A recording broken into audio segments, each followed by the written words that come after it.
नमस्ते, सलाम, सत श्री अकाल। मेरा नाम है समीर और एक बार फिर से मैं हाजिर हूँ आपके बीच और मैं आप सभी का हार्दिक स्वागत करता हूँ हमारे इस वीएन टीवी में।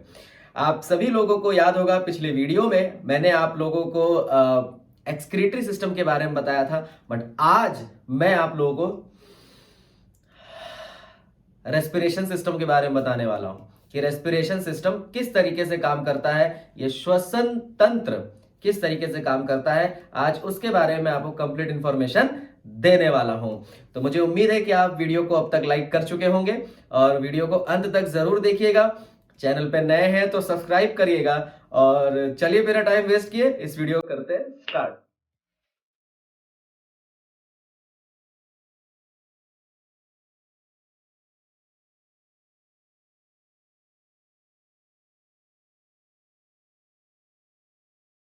Vegan TV. तो जैसा कि हमारा टॉपिक रेस्पिरेशन सिस्टम है, रेस्पिरेशन में सिस्टम लगा हुआ है, यानी कि बहुत सारे चीजें एक साथ मिल करके काम कर रही हैं रेस्पिरेशन को अंजाम देने के लिए। तो शुरुआत में सबसे पहले शुरू होता है रेस्पिरेशन हमारे नाक से। देखिए, हमारे नाक में जो सबसे पहला वाला जो हिस्सा होता है आगे की तरफ में, इसमें बाल होते हैं ताकि जो भी गंदगी है वो इस बाल में रुक जाए। दूसरा, यहां से हवा जब अंदर जाती है तो यहां पर इस जगह पर म्यूकस होता है जो कि आपके उस सांस में आने वाले बैक्टीरियाज को रोकने का काम करता है। आप देखते हैं ना, जो नाक बहती है वो बेसिकली इसीलिए है ताकि वो आपके नाक की तरफ आने वाली गंदगी को, यानी कि बैक्टीरिया वायरस को, पैथोजेंस को वहीं पर रोक सके या वहीं पर उसे किल कर सके। उसके बाद जो है, जब हवा वहां से हो करके नीचे की तरफ यहां पर आती है तो इस श्वास नली के जरिए वो फेफड़े तक पहुंचती है।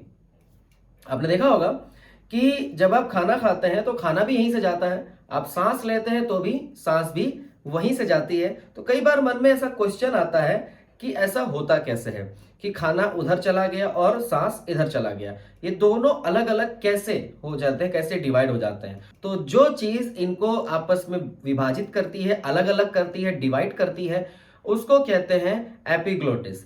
एपिग्लोटिस आपके इस जगह पर होता है जो कि फूड पाइप और विंड पाइप, यानी कि श्वास की नली और खाने की नली दोनों के इस तरफ बीच में होता है। जैसे एक पुलिसमैन होता है जो कि आपको बताता है कि आपको किस डायरेक्शन में जाना है, कौन सा ट्रैफिक कब खुलेगा, उसी तरीके से यहां पर ये एक एंट्री बैरियर होता है जो कि श्वास नली के पास में इस तरीके से लगा हुआ होता है। अब ये क्या करता है कि जब भी आप खाना खाते हैं तो खाना एक तरफ कर देता है और सांस को एक तरफ कर देता है। कई बार ऐसा होता है कि आप खाना खाते खाते बात करने लग जाते हैं। हमारे बहुत सारे बड़े बुजुर्ग हमें हमेशा कहते थे कि खाना खाते समय कभी बात नहीं करनी चाहिए। इसके पीछे का साइंटिफिक रीजन यही होता है कि जब आप खाना खाते समय बात करते हैं और खाना आ रहा है तो बातों पे आपका ध्यान हो जाता है, क्योंकि उस एपिग्लोटिस को कंट्रोल करता है डायरेक्ट ब्रेन। अब आपका ब्रेन अगर बातों में लगा हुआ होगा तो वो एपिग्लोटिस को प्रॉपर मैसेज नहीं भेज पाएगा, जिसकी वजह से आपका जो खाना है वो कई बार सांस नली में चला जाता है। लेकिन जैसे ही सांस नली में चला जाता है तो वो खाना आपके फेफड़े में नहीं जाता, आपका फेफड़ा उसे तुरंत वहां से पुश करके, धक्का मार के उस चीज को, उस खाने को वहां से बाहर निकाल देता है और ऐसे में आपको हिचकी आती है। इस तरीके से कई बार नाक से खाना बाहर भी आ जाता है ताकि आप अच्छी तरीके से सांस ले सकें। और ये सब कुछ जो है रेस्पिरेशन का एक हिस्सा है, श्वसन तंत्र का एक हिस्सा है। देखिए, जब भी आपके शरीर के अंदर सांस आती है, जब भी फेफड़ों में हमारे सांस आती है तो फेफड़ों में आने के बाद उसमें से ऑक्सीजन ब्लड में चला जाता है और ब्लड से होते हुए वो सेल्स तक चला जाता है, कोशिकाओं तक चला जाता है और सेल्स के अंदर माइटोकॉन्ड्रिया में ये ट्रांसफर हो जाता है, चला जाता है। तो इस तरीके से हमारा पूरा का पूरा फेफड़ा काम करता है, श्वसन तंत्र हमारा वर्क करता है। एक बार फिर से बताता हूं, सांस लेते हैं, नाक में बाल होते हैं जो गंदगी को रोकते हैं, उसके बाद फिर यहाँ पे म्यूकस होता है जो बैक्टीरिया पैथोजेंस को रोकता है, फिर सांस एकदम प्योर होकर के सीधा सांस नली से होते हुए ये सीधे जो है आपके फेफड़े में आ जाती है। और फेफड़े के अंदर भी बहुत सारी बारीक बारीक सी नलियां होती है जिनसे पास आउट होते होते ये एल्वियोली तक पहुंचता है और एल्वियोली उस हवा में से ऑक्सीजन को निकाल करके ये आपको दे देती है हीमोग्लोबिन को, और फिर ये हीमोग्लोबिन यानी ब्लड को, और ब्लड जो है सीधा उस ऑक्सीजन को लेकर के चला जाता है, सेल्स तक पहुंचाता है, और सेल से माइटोकॉन्ड्रिया तक चला जाता है। और इसी तरीके से जो हीमोग्लोबिन होता है, वो हीमोग्लोबिन क्या करता है, ये एक तरीके से ऑक्सीजन लेकर के जा रहा है, और फिर वहां से कार्बन डाइऑक्साइड लेकर के वापस एल्वियोली को देता है। यानी कि ये ट्रेवलिंग का काम ब्लड से ही होता है। अब जब कार्बन डाइऑक्साइड वापस हमारे एल्वियोली तक आता है, तो एल्वियोली उसे ले करके उसे वापस रिवर्स करके फेफड़े के नलियों के जरिए, सांस नलियों के जरिए, नाक के जरिए, और उसे बाहर कर दिया जाता है। तो इसी तरीके से जब आप अपने फेफड़ों का ठीक से ख्याल नहीं रखते हैं, फेफड़ों की नलियों को साफ नहीं करते हैं, तो इसके वजह से आने वाले समय में आपके फेफड़े समय से पहले दम तोड़ देते हैं। यानी कि जब आप सीढ़ियां चढ़ेंगे तो सांस फूलेगी, तेज चलेंगे सांस फूलेगी।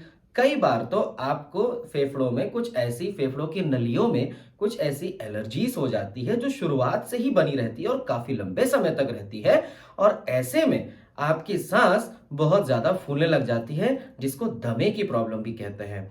और ऐसे में आपकी नलियों के अंदर, फेफड़ों की नलियों के अंदर स्वेलिंग भी आ जाती है। अब ऐसी समस्याओं के लिए हम क्या कर सकते हैं? ऐसी समस्याओं के लिए आपको सबसे पहले पता लगाना होगा कि आपके फेफड़ों को किस चीज से एलर्जी है। अगर आपके फेफड़े को एलर्जी है धूल से, ठंडक से, तो आप उस चीज से बहुत ज्यादा दूर रहिए, ताकि आपकी सांस कम फूले और आपको सांस लेने में दिक्कत कम से कम हो या ना हो। लेकिन अगर आप ये सारी चीजें कर रहे हैं, कई बार इनहेलर्स भी लोग यूज करते हैं। एक छोटा सा पंप होता है, जिनको अस्थमैटिक प्रॉब्लम होती है, वो उस पंप का इस्तेमाल करते हैं, जिससे कि उनको रिलीफ मिलता है। इस चीज को लेकर के बहुत सारे भ्रम भी हैं कि इसको यूज करना चाहिए कि नहीं यूज करना चाहिए। आप उस चीज के लिए डॉक्टर से कंसल्ट कर सकते हैं। लेकिन जैसा कि आप जानते हैं कि इस चैनल का स्लोगन है नेचुरल थेरेपी, और ये चैनल वीगन टीवी के नाम से है, तो ऑब्वियसली हम आपको ऐसी चीजें बताते हैं जिससे कि आपकी सांस की नलियां भी खुल सके। ओके, तो देखिए, सबसे पहली चीज ये आती है कि आपको अपने फेफड़ों की नलियों की सफाई करनी पड़ेगी, उसको साफ रखना पड़ेगा, उसे क्लीन रखना पड़ेगा, लंबे समय तक उसे कार्यरत कर सके, वो कार्य कर सके, ऐसा उसे आपको मजबूत बनाना पड़ेगा। और ऐसी मजबूती देने के लिए बहुत जरूरी है कि आप अपने फेफड़ों पर FIR रेज लेते रहें, यानी कि far infrared rays, FIR rays, sun rays, आप उसे लेते रहें, और उससे आपके फेफड़ों की जो नलियां हैं वो ज्यादा अच्छे तरीके से वर्क करेंगी। देखिए, हमारी पूरी बॉडी मसल्स से बनी हुई होती है। इसी तरीके से हमारे फेफड़ों के मसल्स में, हमारे नलियों में, हमारे पूरे ऑल ओवर फेफड़ों में एक अच्छी मात्रा में वाटर कंटेंट होता है। अब जब हम FIR रेज अपने फेफड़ों पर लेते हैं, तो इससे कई बार गंदगी जब बाहर निकलती है तो वो बलगम के रूप में हमारे मुंह से बाहर निकलती है, यानी कि फेफड़ों की जो गंदगी है वो बलगम बन करके बाहर निकलेगी, और ऐसे फेफड़ा धीरे धीरे करके क्लीन होता रहेगा। तो इसका इस्तेमाल, यानी कि FIR रेज का इस्तेमाल, आप सूरज से भी पा सकते हैं FIR रेज, लेकिन उसके साथ साथ FIR रेज आपको ह्यूगिया से भी मिलती है। और ह्यूगिया का इस्तेमाल करके आप ह्यूगिया को मैट ऐसी होती हैं जिनका इस्तेमाल किया जाता है अपने फेफड़ों के ऊपर रखने के लिए, उस मैट का इस्तेमाल करके उससे FIR रेज अपने फेफड़ों के अंदर आप ले सकते हैं, और फेफड़ों के अंदर वो जब FIR रेज जाती है तो फेफड़े को क्लीन करने का काम करती है। काफी हद तक ये चीजें सक्सेसफुल रहती हैं, जिसमें काफी सारी प्रॉब्लम्स में, काफी सारी फेफड़ों से संबंधित समस्याओं में छुटकारा पाते हुए भी देखा गया है। इसका उपयोग करके आप अपने फेफड़ों को बहुत ज्यादा हद तक सही कर सकते हैं, सही रख सकते हैं। तो मुझे उम्मीद है कि आप लोगों को ये वीडियो पसंद आया होगा, ये वीडियो अच्छा लगा होगा। रेस्पिरेशन सिस्टम के बारे में मैंने आपको बताया। आगे और भी वीडियोस में बनाऊंगा जिससे कि आपकी नॉलेज और बढ़ सके और आप नेचुरल तरीके से ठीक हो सकें। फिलहाल वीडियो पे बने रहने के लिए आप सबका बहुत बहुत धन्यवाद। वीडियो अंत तक देखने के लिए आप सबका बहुत बहुत धन्यवाद। वीडियो अच्छी लगी हो तो वीडियो को लाइक करिएगा, शेयर करिएगा और चैनल को सब्सक्राइब ना किया हो तो सब्सक्राइब भी जरूर कर लीजिएगा। आप सबका बहुत बहुत शुक्रिया। थैंक यू, धन्यवाद, नमस्ते, सलाम, सत श्री अकाल।